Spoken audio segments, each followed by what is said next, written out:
J'ai marqué. Rien en direct, 01, elle commence à mettre le... Alors, le Tania, étude du jour, Shabbat Shalom, à tous et toutes, dans la paix et la sérénité. 5 Adar 5785, écoutez Amarim, chapitre 31. À partir du chapitre 29, le Tania s'est intéressé au problème du Titoum, Alev. Cette insensibilité du cœur, incapable de laisser pénétrer la lumière de la méditation de l'âme divine et de dompter le corps. Selon le conseil du Zohar, un corps insensible à la lumière de l'âme doit être brisé, car cette brisure provoque l'écrasement de la citra animale. Excusez-nous, encore un problème de connexion internet. Hors ligne, c'est comme... C'est mieux là? Ouais, c'est mieux. Excusez-nous, donc Appuie. on reprend. Car cette brisure provoque l'écrasement de la citra hara, le mal de l'âme animale, qui est à l'origine du titum alev. Ainsi, plusieurs approches réflexives ont été explorées qui permettent de provoquer la contriction du cœur, ou pour le traduire littéralement, sa brisure. Mais si les méthodes exposées peuvent dissiper le tintum alev, elles paraissent aussi avoir un effet indésirable, la mélancolie. C'est cette question qui va être maintenant traitée. Or, même si en s'attardant longtemps à approfondir les considérations précédemment évoquées, de l'ordre d'une heure ou deux, de manière à avoir un esprit rabaissé et un cœur brisé, il en vient à une grande tristesse, qui ne s'en inquiète pas. Et bien que la tristesse relève du côté de la Klippa Noga et non du côté de la sainteté. Car à propos du côté de la sainteté, il est écrit, la force et l'allégresse sont à sa place, et la présence divine ne repose qu'au milieu de la joie. Et de même la joie est-elle requise pour l'étude de la lara, etc. Seulement, si la tristesse relève de choses spirituelles, c'est-à-dire si elle est la conséquence d'une situation spirituelle inconfortable, elle relève de l'aspect de bien contenu dans la Klippa Noga. Comme expliqué dans le chapitre 1, la Klippa Noga renferme du bien et du mal.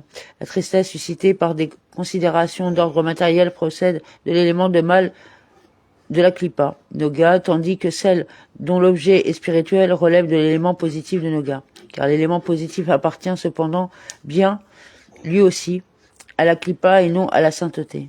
Et c'est pourquoi le Harizal a écrit que même le souci concernant les fautes commises ne convient pas, si ce n'est au moment de la récitation du Vidoui, la confession.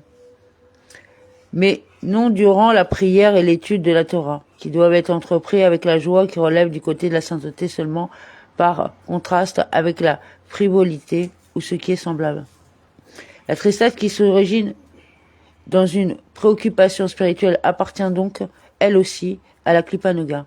Pourquoi alors rechercher un tel état? Néanmoins, telle est la mesure soumettre la citra hara au moyen de ce qui est de son espèce et de son pareil.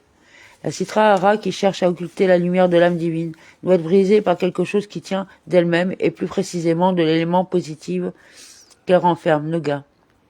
La tristesse naît d'une préoccupation spirituelle.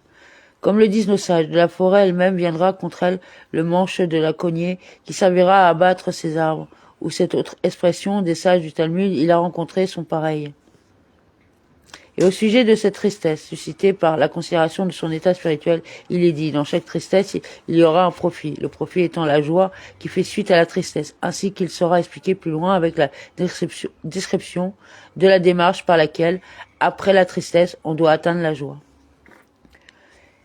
Mais en vérité, un cœur brisé et l'amertume de l'âme, du fait de son éloignement de la lumière de Dieu et de son habillement dans la citra hara, ne sont absolument pas qualifiés de tristesse en langue sainte, l'hébreu.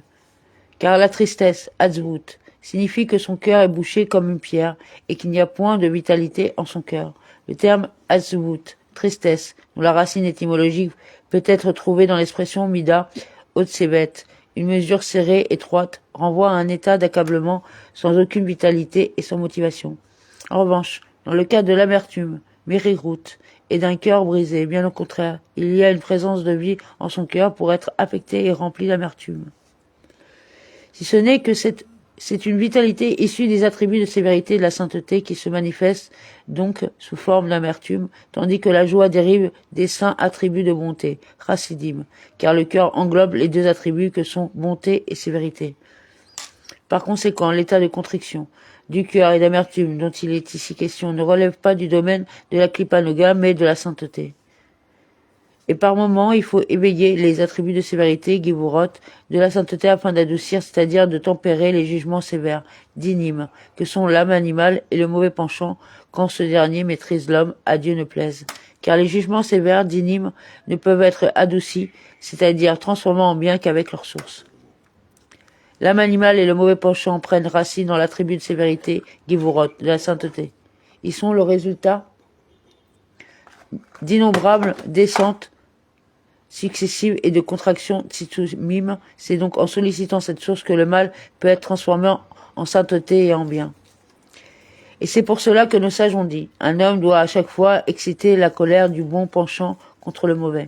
Ainsi, la colère de l'âme divine, qui procède de l'attribut de sévérité, permet d'adoucir et de tempérer les dynimes, de l'âme animale et du mauvais penchant. Le terme ne doit pas être ici compris dans son sens habituel toujours, car le service divin doit au contraire être caractérisé par la joie, et dans le sens de à chaque fois. C'est-à-dire à chaque moment qu'il voit en lui qui a besoin de cela, quand l'âme animale fait obstruction à la lumière de l'âme divine, suscitant ainsi un état d'insensibilité du cœur, timtum alev. Néanmoins, le moment propice, c'est-à-dire le moment spécifique approprié pour cela chez la plupart des gens, est le moment où l'on est de toute façon d'humeur maussade, pour des questions matérielles ou tout simplement sans aucune cause perceptible.